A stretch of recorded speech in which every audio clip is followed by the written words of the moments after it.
tonight is Trump's worst crimes. Now, I guess we can't go in encyclopedic length. We'll only pick a couple of them in this thing. Well, I mean, we could probably start to sort them in alphabetical order or in time frame wise, you know, and we'd probably have a very long list. Yes, we would. No matter which way we do it.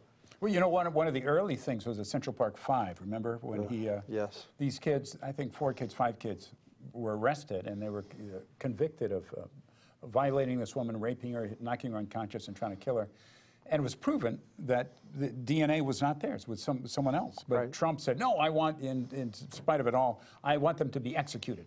And so he took out page ads. But I mean, that's just one of his things. Recently, well, and he was unrepentant yes. about it, even though the DNA evidence cleared them of the crime and showed their innocence.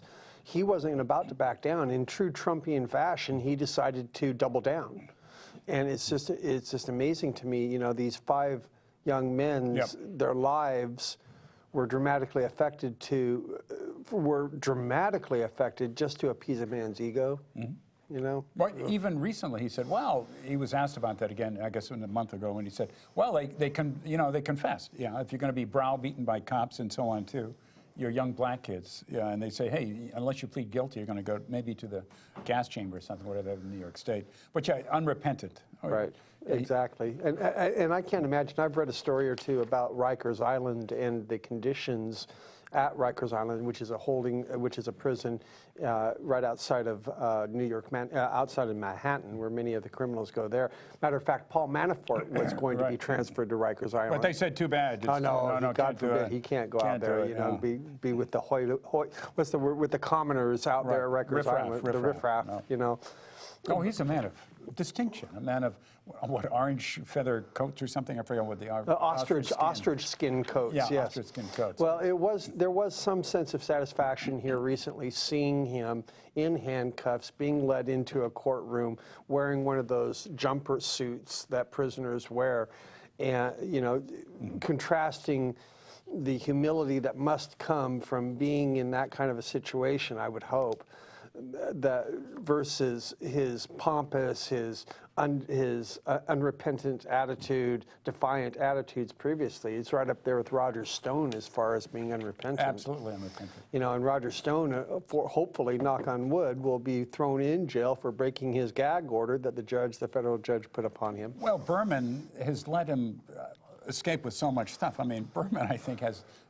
I like Berman, but she warns him a lot. But, you know, Marv, our producer, did this. I think it's really great. Let's look at some of Trump's worst crimes, shall we? Try number 1, Marv. This is something that should afflict us all with bad ideas about Trump.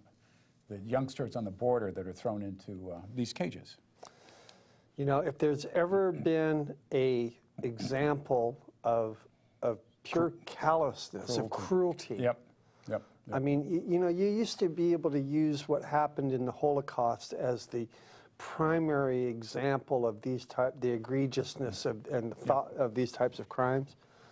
Man, we're pretty... Yeah. Our own country has come pretty darn close to matching that. And, well, Newsweek also, you know, AOC says these are concentration camps. Right. And the Republicans, oh, you can't call them concentration camps because that's Nazi. Well, she didn't say Nazi concentration camps, are German. Right. Just concentration camps. And concentration camps preceded World War II. They were used in Spain and Cuba and other places. Right. In the early part of the century. But AOC is right. I mean, oh my gosh. Well, you know, I saw a clip on Twitter today of AOC and Lisa Presley, I think. Ayasa Presley. Yeah. Ayasa Presley. Yeah. She was great. Yeah, the freshman congresswoman. And they went down to Texas, to McLaren, Texas, to see some of the conditions. And they had been told that, you know, women were being told to, you know, if they were thirsty, drink out of the toilets. Right. Because it was the only water source in the cages. You know, just long story short, they went to see with their own eyes these horrendous conditions. Good for them. Yeah, and they needed to. The job of the legislature is Congress is to oversee to get in there, but they're not allowed in there nearly as much as they should be. I think they're permitted to get in there. They couldn't take their phone, supposedly, and take pictures. Castro took some pictures there with his phone. Kind of sneakily took a photo or two, you know, and we have to give a lot of credit to Senator Jeff Merkley, who was the first major elected official that went down there to the camps to try to confront them and to see what those conditions were. And so he's kind of started I hate to put it this way, but a trend by elected officials to go down there and to report on these conditions. And I do wonder, I hope that they're doing it for the right reasons. Well, Merkley certainly is, I think. And I you know, and AOC, same thing. Graphics froze up, they don't work. Oh, okay. All right, so what we'll do, I guess, is we will describe the graphics. And these are popular enough images where you will see them. I blame Trump for the graphics freezing up. If it isn't one thing for Trump, it's another. Holy smokes. I agree. It's another one of those crimes. It's suppression of the free press. No, I agree. But the cruelty of the... Anyway, we have a picture of kids behind cages. And Newsweek magazine came out, interviewed 150 experts on concentration camps and so on, too. And the experts said, yes, this is by any definition a concentration camp. To call these concentration camps is not too extreme a label for them. Right. But AOC is so terrific. Well, you know what's really sad about this is that we have lost as a country any moral high ground that we have had. I mean, and people were worried about that when Trump first got elected, you know, how if we would lose that moral foundation that we had as a country. Pedestal, or not, speaking place, I mean, perch. The perch that we had there, that we could, you know, scold. Yes, morality and so on. Morality, but now we have no moral high ground at all to stand in after looking at these photographs. I mean, one of the pictures, I saw the pictures that Julian Castro took. Yes. And you see these squalid conditions and in small spaces, 40, 50 people in an area that's meant for 20, 10. You know, but you know, on the other hand, you don't have the sense of humor that Ducey does on Fox News, who said, "Oh no, these, you know, it's kind of like a college kind of room party. You know, you have like 200 people in a room with one sink, the same thing." And AOC says, "Oh no, you know, getting water from the toilet, being crammed in, not having, being able to take a shower for 3 weeks or even longer. This is not a campus rump sort of a thing." No, it's not. And you know, I read something else today that just shocked the hell out of me, and that is that they have found a secret Facebook group that is members of the Border Patrol that are guarding these immigrants, asylum seekers, and some of the posts in that Facebook group are just awful, you know, expressing hatred towards AOC. Among other things, with a made-up picture of her. Made-up, you know, just... Pornographic picture. Pornographic pictures. I mean, just I don't even want to give credence to them by repeating them, but just the amount of vitriol that they were putting in there towards people of the Congress, towards Pelosi, towards women in general, too. They're dead, and the migrants. It just this amazes me. Every single one of those people that were members of that group that posted should be fired. They should not be representing the United States of America. There are 20,000 California, whatever, Border Patrol people. Okay, half of them, almost half of them, were part of this Facebook group too. You go, it took this long for this to get out? Well, what it is it's the development of a culture with a work culture of insensitivity, of cruelty. I mean, you know, active cruelty. Active cruelty, and I'm imagining you could draw direct comparisons to what's happening there as a force, as a police force, and what happened in Germany with some of the groups over there, the police forces over there. You know, you would have your moral conscientious objectors that would get sucked into the societal flow, acceptance of this kind of an attitude. And, you know, what are you going to do, buck the trend and be abnormal unlike all these other people? Wow. So I can just see how it kind of snowballed into a situation where you have 10,000 members of a governmental agency that are are degrading the people that they are trying to work with. No, it's us in group, out group, and so on too. And you have if you have the whips on your belt, maybe. But they're clearly absolutely unfit for the job, and the procedures that were in place, absolutely appropriate. There were accusations made against AOC and the others that these were, nothing to see. But the head of the program said, this is really awful. Yeah. So now they're admitting it. Oh yeah, whoa, so, fish rots from the head down, right, with Trump. And who knows how many children, how many families have been affected, migrant families have been affected by this. They estimated up to 20,000 kids have been separated. Oh my God, yeah. 20,000 kids. As just a parent, I think about that from my perspective. And I realize that my government is doing this. Yeah. My president is allowing this.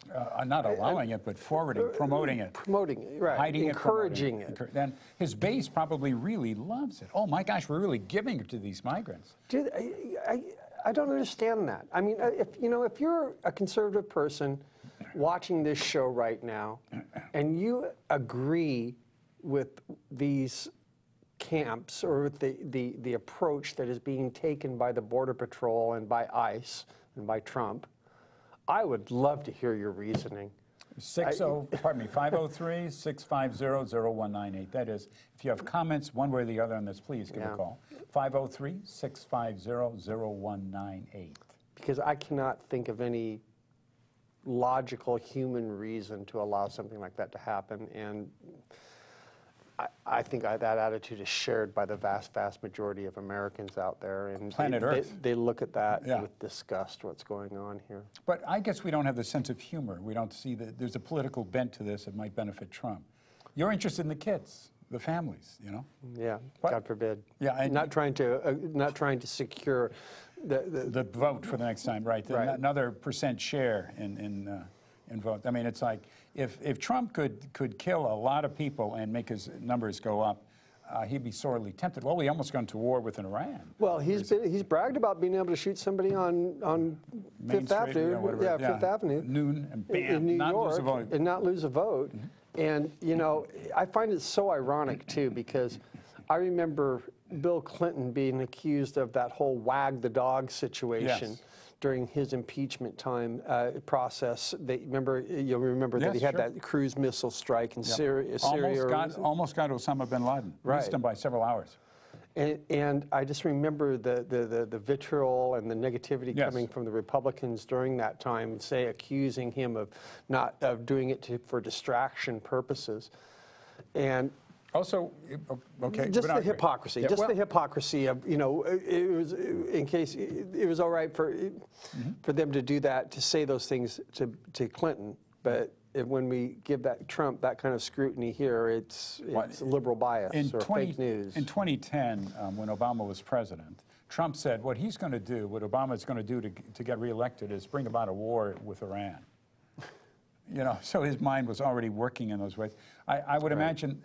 With this thing, did you watch Bernie on, it was not this Sunday, but the Sunday before? He was on Face the Nation, and Margaret Brennan was there, and she asked him, what do you think about the Iran thing?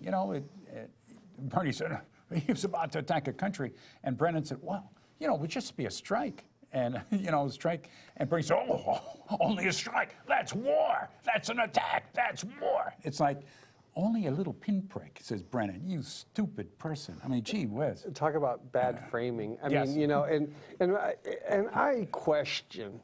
I mean, I've heard different stories now about the timing of Trump halting that strike in Iran. And I've heard everything from originally, 10 minutes before it was going to... That's what he said. Versus it was hours before they were even going to launch, let alone...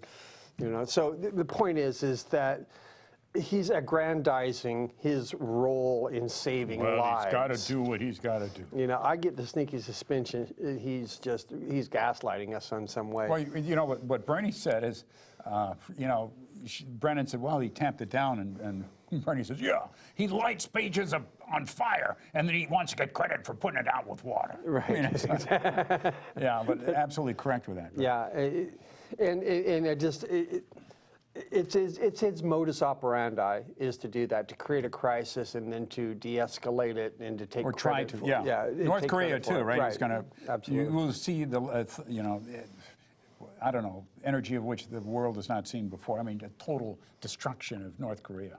Cannot do that. You're going to kill millions and millions of people in South Korea. Well, I mean, you know, the funny thing is that he could have probably gotten away with that kind of a negotiating attitude and approach in business, Well, in the corporate world, and he never really got rewarded for it, in the sense that his businesses were not as lucrative as everybody. Well, he also sued everyone, but Right. he never paid money. He still owes millions and millions and millions of dollars to various cities, towns, and locales for his the campaign running for president and recent campaigns Right. too. He's a liar. He's a grifter. If he can, his people regularly would say to people that owed them that he owed money to, hey, we're not going to pay you, but at least you can say, you know, he worked with Trump, so he's a grifter. But I think that worked out so well for him on his business scale that he's scaling it up to the world. He thinks he can do that with other countries. Oh, absolutely, Yeah, absolutely. I mean, who knows what kind of deals he's been striking on the side with Ivanka and with Jared? Yes. To try to set himself up and his companies up for after he leaves. You know, for after his presidency is over with. You know, it's just. And he's also, we won't know this for years. An interesting thing though, today, the House Finance Committee, the head of it is Neil, has applied to get his tax receipts.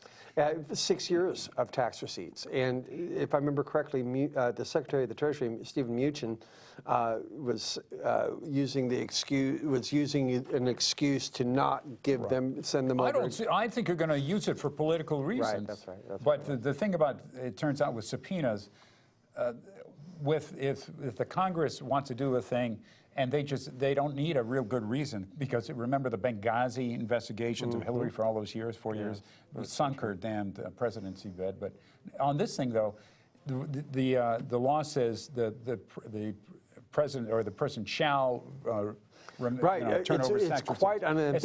It's not, on a Tuesday, maybe yes, on Wednesday, no, shall turn them over. Right. So this is going to be very interesting. And the use of that word "shall," it's not "may," it is "shall." It's very definitive legalese. Not mother may I. Right. Yeah. No, you cannot. But Mnuchin and Trump say, oh no, and he's going to fight it all the way. I think that might go to the Supreme Court rather quickly. Well, you know, and I'll bring this up really quickly, and we don't have to talk a lot about it, but, you know, I think it goes towards the whole strategy that Majority Leader Pelosi has taken in regard to the question of impeachment proceedings against Trump. You know, the idea that if we go into them right now, it'll be used as a distraction and it'll be used as a bludgeon by Trump to help him do well in the 2020 election cycle, you know. And so she's taking a very cautious, let's finish up the investigations that we are congressionally able to do and get tons of evidence and be ready to go forward with it in the 2020 cycle. I could see them actually starting impeachment proceedings maybe closer to November. Oh, I hope so. Kind of like a little October surprise or something, or even, hey, they could even wait until after the elections. I don't care. Point is from my perspective is, let's not blow it, Democrats. Let's make sure that we use the 2020 election cycle to actually defeat Trump. You know, I'm for starting the investigation anyway, and maybe not going for the impeachment proceeding right off, but start the investigation. Absolutely. And have ongoing hearings. The people just cannot. They don't hear regularly just how bad Trump is treating the United States, the world, and so on too. What a malevolent president he's been, and also the supportive crew of Republicans that will. I mean, I'm sure that they'd load the weapons that Trump would use to shoot others.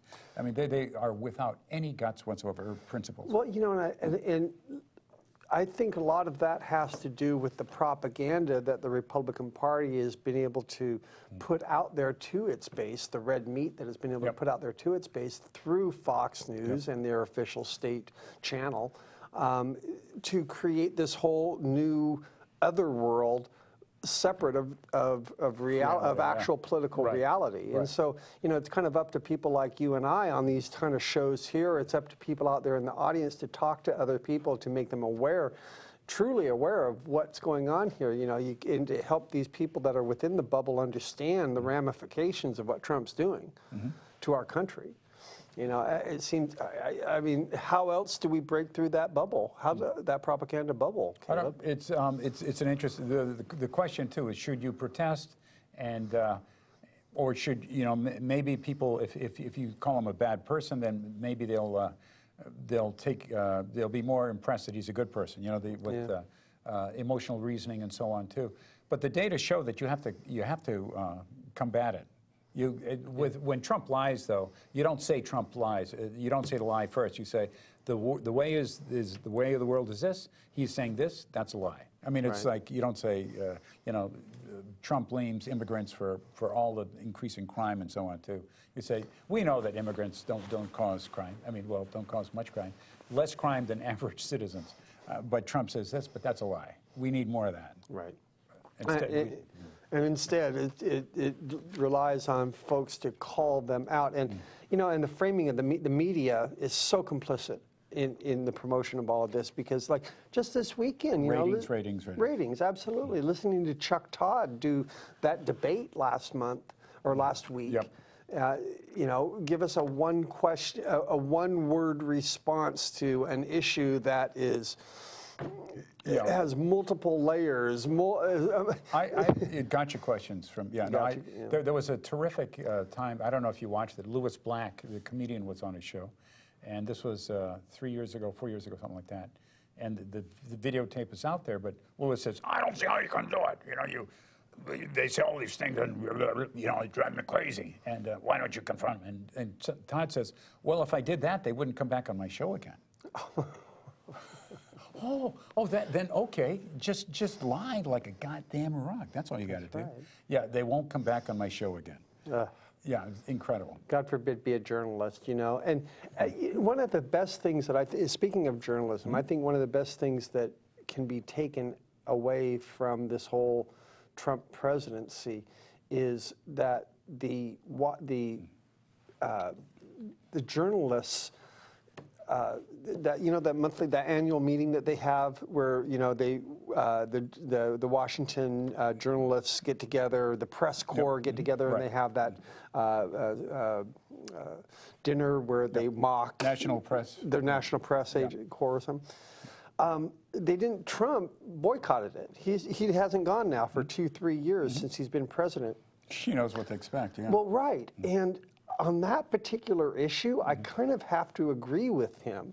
It's like here they are hobnobbing with the politicals, trying to ingratiate themselves to the elected officials, aggrandize themselves in this beautiful setting. Little dance in between them all. But remember... And maybe we shouldn't be doing that. Maybe they should just be out there, reporting. Well, objectively reporting. Remember Stephen Colbert, though, when Bush, I think 2002, when he did his little monologue there, it was absolutely terrific. I mean, he really blasted him, Bush, and never again was Colbert going to be invited anywhere near the White House. But yeah, and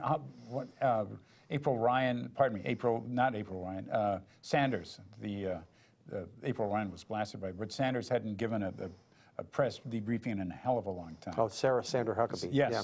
I think, 3 months or something, but 70 days? Anyway, but incredibly long time. And now she's gone off, and Trump says, oh, maybe you can run for, I guess, a senator from Kentucky or Tennessee or something. Right.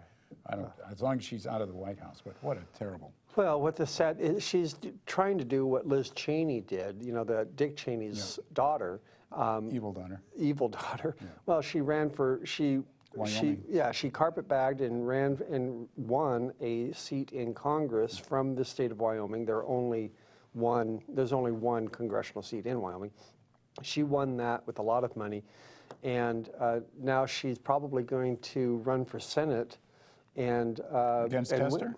No, is Tester in Wyoming? No, that's Montana. Yeah. I think it's Enzi, Barrazo, one of the senators from Wyoming is retiring. Barrazo, so she could potentially be a senator, Senator Liz Cheney. Barrazo is not that. He's a Republican. He's pretty, I mean, he seems to be okay from time to time, but he's really a Trump supporter and so on. Sure.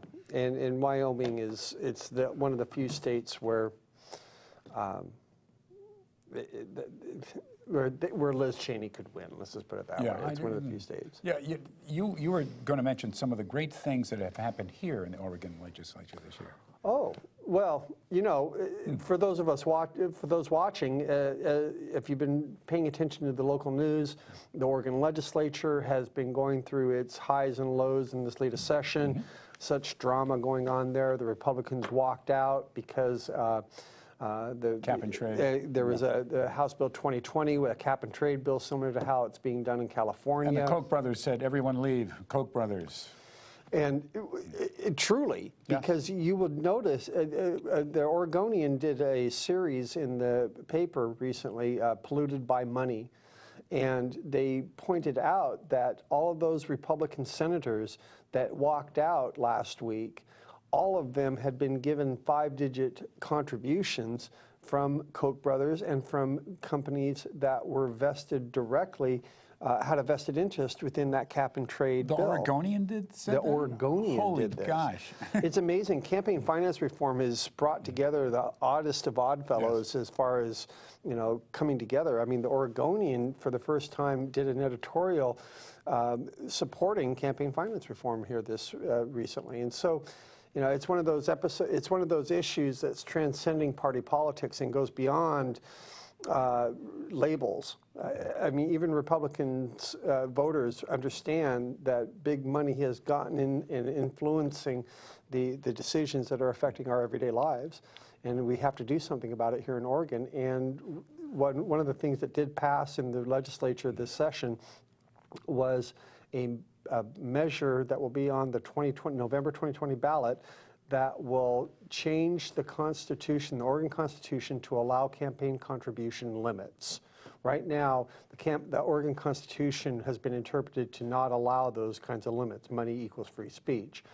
But we have a chance to vote on whether or not to change that, to clarify that, to allow limits. And we're only one of 5 states in the union that has no campaign contribution limits. And what happens is that companies, special interest groups, they are able to give all sorts of money, tens of thousands, if not hundreds of thousands of dollars to politicians and to special interest groups. And no one knows why or where the money's coming from. The dark money. The dark money. And all of a sudden we have situations where senators walk out on their jobs. You know, so we kind of wonder why, you know. 80% of American people want campaign limits. Yes. They want to get rid of the dark money. 80%. People see it. I mean, and if you have not seen it, you just have to look to our president to see the negative effects of it. Yeah. You know, and so I think more and more people are becoming pretty cognizant that we need this. And I venture to say 2020, this measure here in Oregon will pass. We'll put established. From your lips to God's ears. From my lips to God's ears. And then, you know, within the next 5 years, 6 years, 3 or 4 cycles after that, you're really going to start to see the positive effects of it. Matter of fact, in 2020, the city of Portland begins its own campaign finance reform elections with public funding of elections, campaign contribution limits, transparency issues, and defining who can contribute. So the city of Portland is going to be the model for the state on how effective, the benefits of leveling that campaign playing field, you know, the political playing field. And so that is a good thing. That is a good thing. At least within our own home, within our own area, we're taking care of business here and we're making it more of a representative legislature. Let's see. I am still disappointed about the cap and trade bill. I thought for sure that was going to pass. Well, can she call the session again later on? And she can, and she's also tempted to talking about exercising some executive powers that the governor has to implement some of that cap and trade stuff. So the clean energy restrictions or not. You know, we're related, just the smallest side. There's conversation among the Democrats that one of the debates should focus on climate change. Oh, yes, I heard about that. Are you And for that? I am, actually. I think we do need to have a discussion. And, you know, just like campaign finance reform is the foundation of a lot of political issues, so is climate change is the foundation for a lot of the challenges that we have in our country right now. You know, you have to start somewhere. Our energy dependence issues, our economy issues. You know, if we are serious about climate change, we can address multiple issues at the same time, not just deal with the environment. I think it's great. Yeah, so knock on wood. I don't think there's a planet B, though. You know, so Well, that's the problem. Yeah, we one planet, and also the thing that really bugs Republicans, a lot of Republican youngsters that are really, really concerned about climate change, as they should be, as we all should be. So the Republicans do not want this to be discussed. There was remember recently there were a lot of valedictorians speaking in high schools and were told by their schools that they couldn't talk about climate change. The colleges too. You can't talk about it because it's so polarizing. Well, polarizing may be, but if it's the end of the world, hey, I'm all for polarizing. Well, you know, I will never understand it. But Because this last month was the warmest month in history, by the way.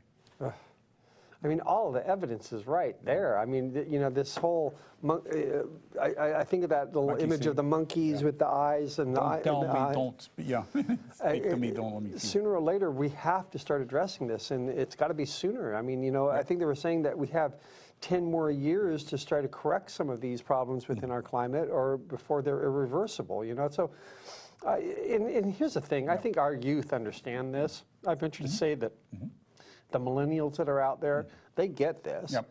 You know, and they're probably wondering why us as Generation Xers and Boomers are doing this to their future environment. I agree.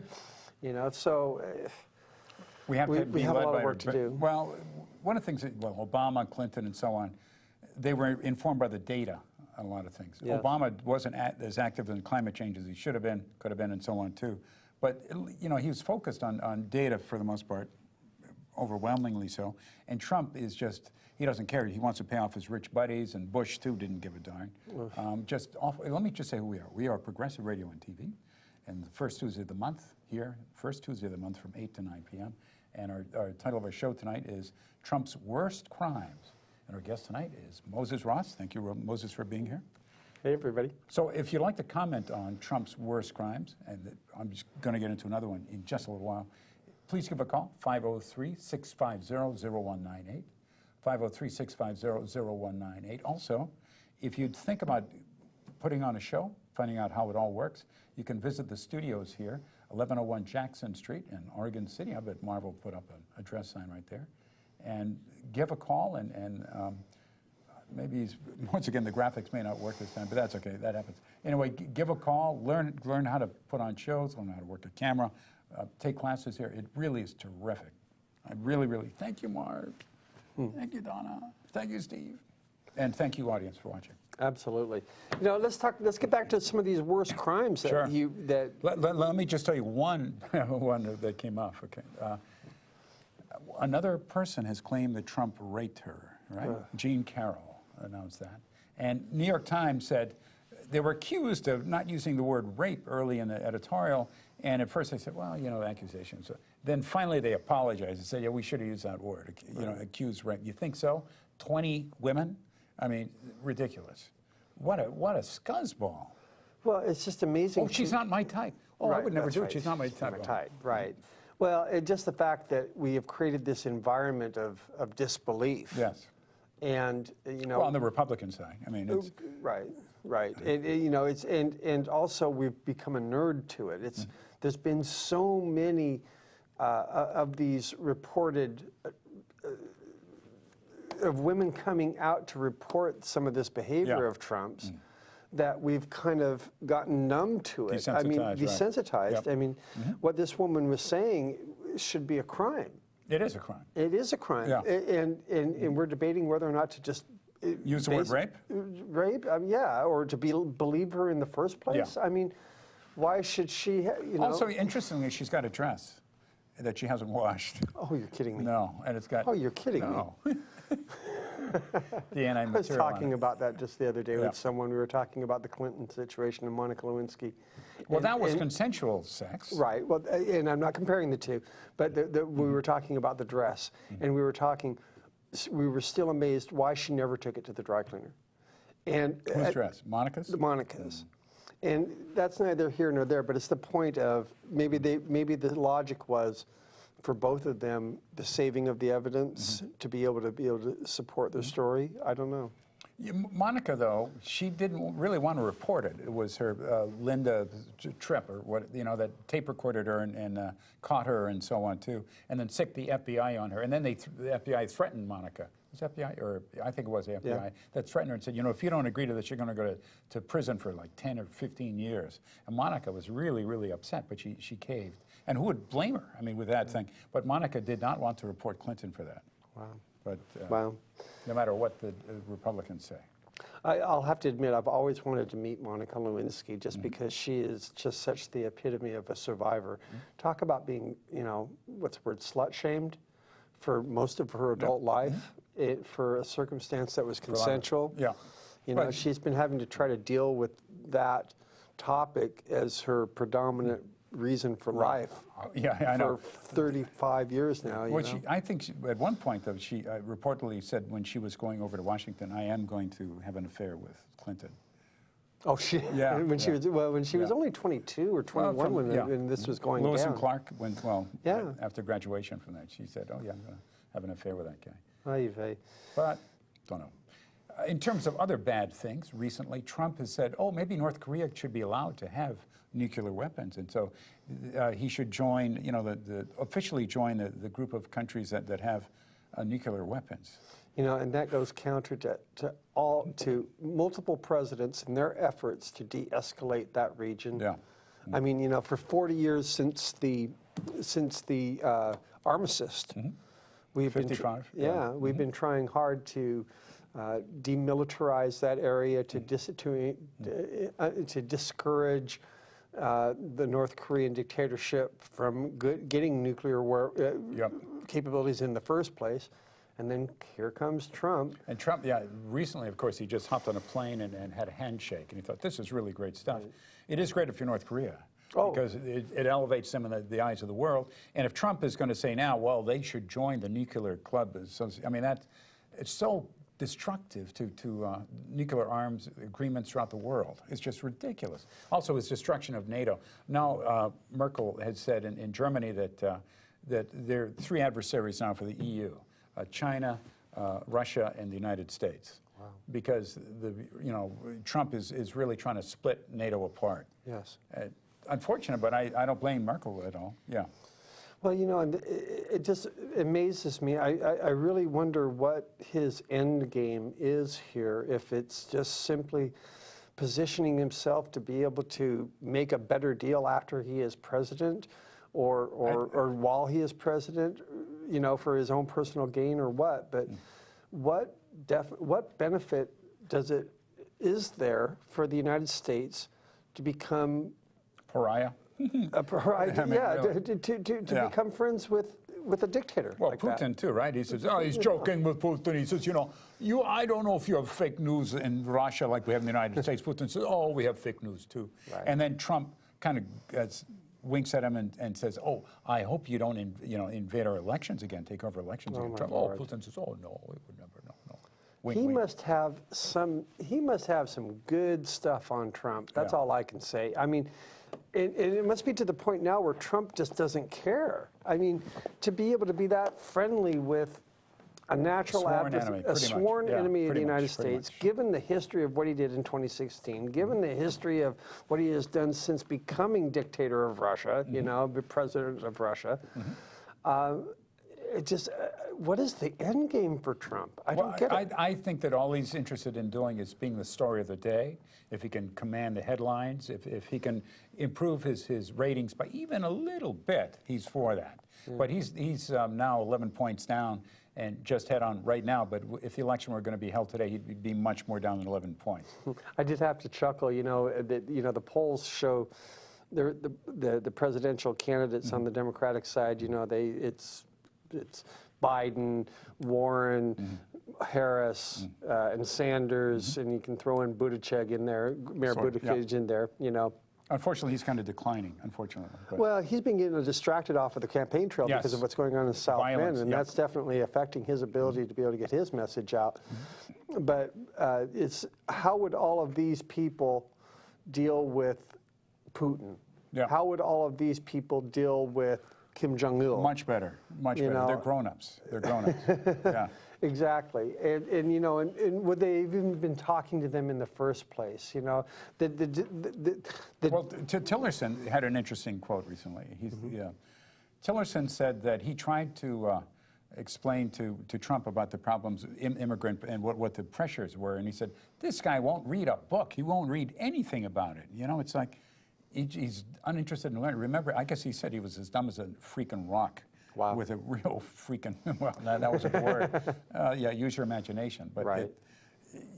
Incredible. But then again, Trump's in power, and he's certainly been enabled incessantly by the Republicans. Absolutely, and to the point of where it just makes you wonder how they can sleep at night knowing that They're destroying the country. exactly Yeah, how destroying the unpatriotic world, what their yeah. work is doing. You I know, mean, let's see, we could even talk about how they've tried to discredit Mueller, someone with impeccable credentials and universal respect. Even recently, now that they know Mueller's going to testify, in maybe next week, they're really ramping up the negative views of Mueller. Right. It's now he's going to be a bad guy. At first, when the report came out, and you have Bill Barr say, "Oh, it exonerates Trump," then Trump said, "What a great guy Mueller is! What a great guy!" But now they're ratcheting up the negative. Well, for every position that Trump takes now, there's a past tweet from him that goes to the opposite of what he is saying. I think you had one right here. Matter of fact, this was one of the graphics that we were going to show you. It was a quote from Donald Trump, a tweet from Donald Trump from, 2017. How low has President Obama gone to tap my phones during the very sacred election process? This is Nixon Watergate. Bad or sick guy. Point is... Was that he was calling him? No. Yeah, From the bad or sick guy. No, but no. Talk about projection. Yes. Talk about projection. You know, he's accusing President Obama of doing something that he probably did himself. And that that should be a felony. I mean, you know, you're accusing, especially as president, sort of accusing without any proof whatsoever.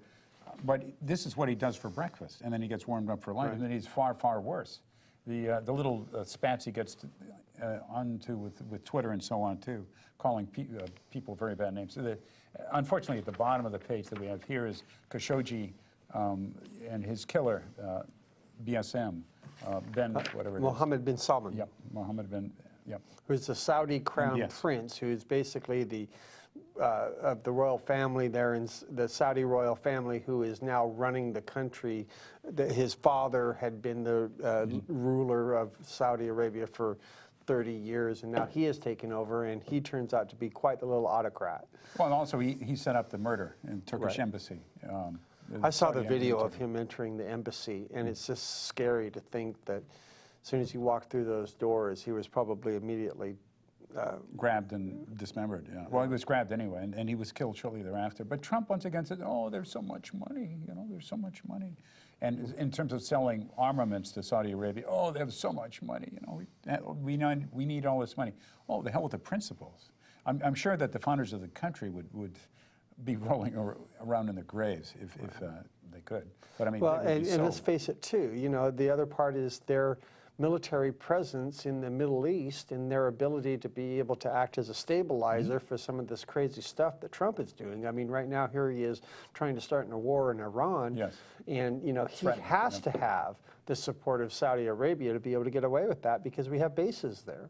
You know, so then I was reading somewhere too, I don't know if you know the exact number, but how many bases that are surrounding, U.S. bases that are there in the Middle East that are surrounding Iran right now. When you take into account the Saudi Arabia bases, you've got the Qatar bases, you've got the Kuwait bases, you've got Iraq, You know, so Afghanistan. Afghanistan, you've got troops over there. So all of imagine, if you will, Iran right in the middle of that, and surrounding them, you have this huge American military presence that's still there after 15 years. The problem with Iran is they still have all the oil that Cheney wanted. That's right. What's our That's oil exactly, doing that under their land, That's right. I mean, that was the whole basis of the Iraq War for Cheney, was to be able to get Halliburton in there to be able to get the contracts. Cut it up. Yep, cut it up. Give it to Americans. What is our oil? They have no sense of honor, no sense of loyalty. How about the great President Carter, who said, we're the most bellicose, warlike country the world has ever seen. And, just we're war after war after war after war. On the other hand, China has not had an active war in a hell of a long time. It's compared to us, they're incredibly pacifistic. Well, maybe outwardly, but not inwardly. Well, I know, but at least they don't have hot wars. They're not fighting, Right. squandering their money and resources in other land. Well, and Carter also said something to the effect that oligarchy. He feels that Trump was elected by Russian interference. Yeah. And he's one of the first people to come right out and say it so blatant, so clearly. An ex-president, too. Right, and he was also sitting there, if I remember correctly, with Vice President Mondale. Former Vice President Mondale was at that same forum where they were discussing where he made those comments. So was that Meacham there? Was he? I think Meacham might have hosted that thing. maybe so. Yeah, Maybe so. Meacham, yeah. It was a specific event that they were both at speaking, and so I know that. Unfortunately, people don't have as much respect for Carter's perspective as they should. I agree. Because of preconceptions about Carter. He has a bad rap in the Republican machine when it generates its propaganda. Really knows how to generate propaganda. I don't like certain things that Carter did, but he was a hell of a president. And he's got a moral center that outshines anybody that's in elected office right now. I mean, at least those. He and Rosalind, wonderful people, I mean, I would hope that when I get to a point of retirement that I have the opportunity to help as many people as President Carter has Building done. houses at 93? Yeah, 93. That's just, to me, amazing. And it speaks volumes about his character. And I remember being a young kid. I was 10 years old when he was elected president. And I remember thinking, what a good man he was at that time, at that young age. Yep. And being really disappointed. You were right. You were right. Yep. And being very disappointed when Reagan won. Oh, me too. I was really, really, but I didn't know how bad Reagan would be. But I'd have screamed louder than I was in Hawaii and when I heard that. So on the other hand, you have Trump, who has this deep love for authoritarian rulers, right? Right. For Putin, for Duarte, and because he sees himself in that he envies their ability to be able to command and to be able to dictate what they want, to be able to say what they want, do what they want. Remember the first trip he made to North Korea? I mean, it was to Hanoi, but talking about North Korea was he liked it when they said jump, all of the people in the country had to jump. He said, I like that. You go, that's not the way we do it in the United States. No. That's, we take a vote. We see what's going to go on. But this is not an autocratic. Well, it's more autocratic now than it has been. I certainly hope that it's going to force the American people to sort of throw up in the mouth a little bit and just say, this guy is a wretched, wretched human being. Get him out of office and clean house.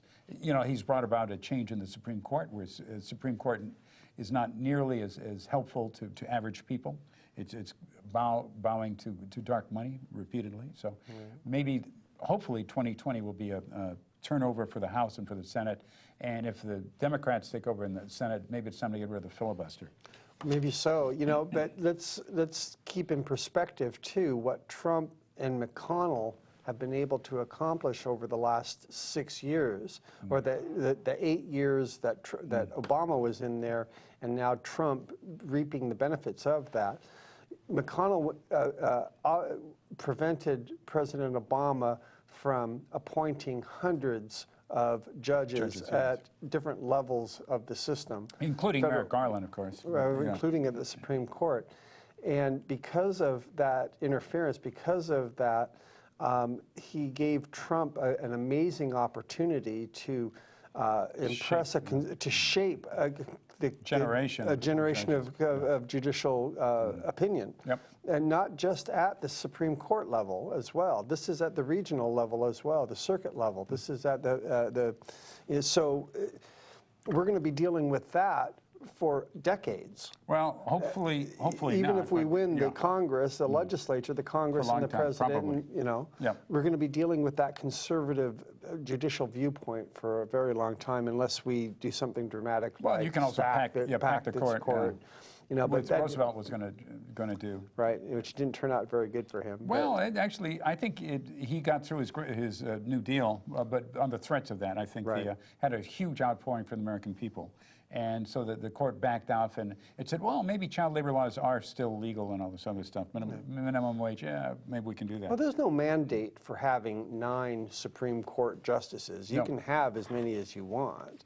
It's just that what is the standard and what's your ability to be able to get them seated, you know? And I could see, you know, let's put it this way: if we had not won the House, I could very clearly see Trump pulling something like that to try to stack the Supreme Court with conservative judges. You know, right now we've got a real bad situation with 5-4 with the Roberts, Right. the head Supreme Court justice. He's basically the deciding vote, and it used to be Kennedy, who was a little bit more of a moderate. Yeah. So Sort of, and also Kennedy's son is working for Deutsche Bank on Trump's, I guess, work there himself. that's right. There was concerns about the ties, the family ties between, and the financial ties. Yeah, what a coincidence. What a coincidence! Yeah. This guy Kennedy, retires yeah. just in time. Yeah.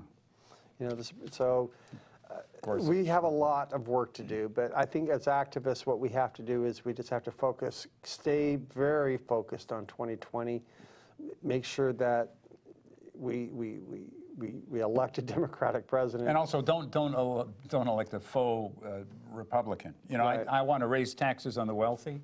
I want increase in minimum wage. I want climate change. You know, the health care. These things. Not we can't afford it. Well, we can't afford it right. is not an inspirational saying. Well, one thing I do want to bring up, and I want to get your opinion on it too, Caleb, and that is, I sponsored a watch party for the Democratic Oh, yeah. debates last Good week, for you. right?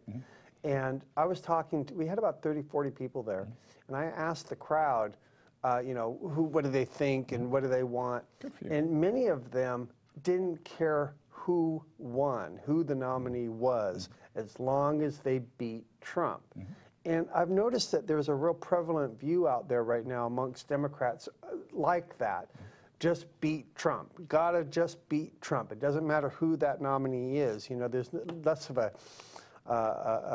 loyalty, a brand loyalty to a particular candidate this year. And maybe it's just because it's early on, and it's more of a blanket desire just to get rid of Trump. Do you think that that's going to stay like that? No, or do you, I don't.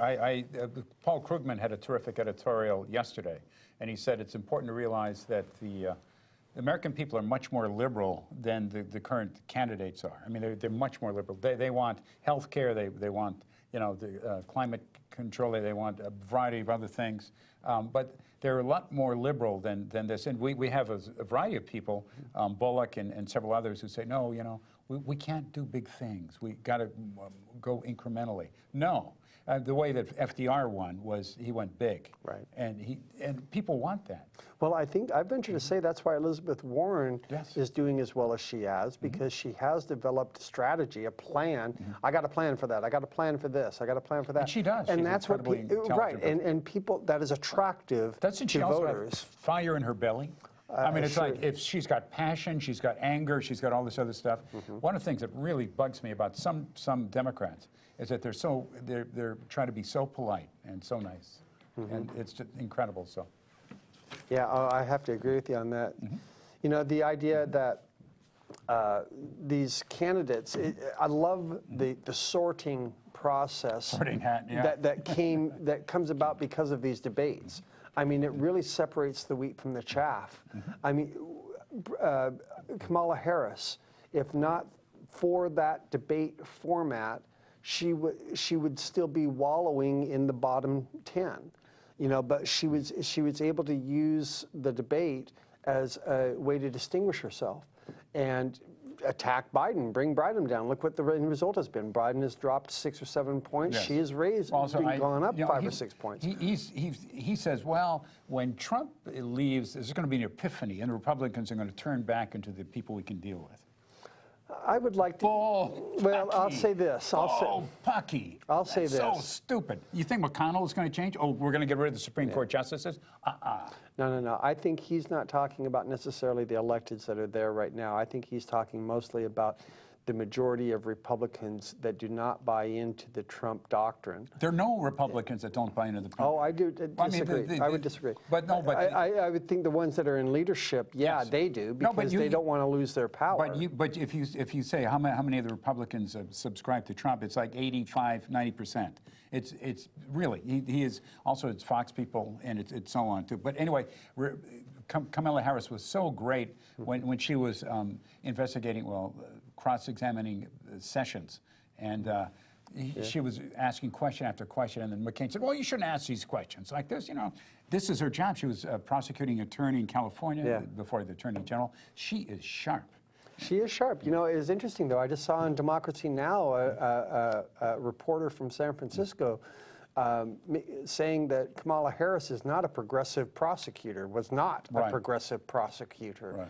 And, you know, so what's happening here... She's trying to make amends now. Right. She's trying to make amends now by being very progressive, you know, and point is that there's going to be a lot of vetting of all of the candidates over the next 6 to 8 months, 12 months.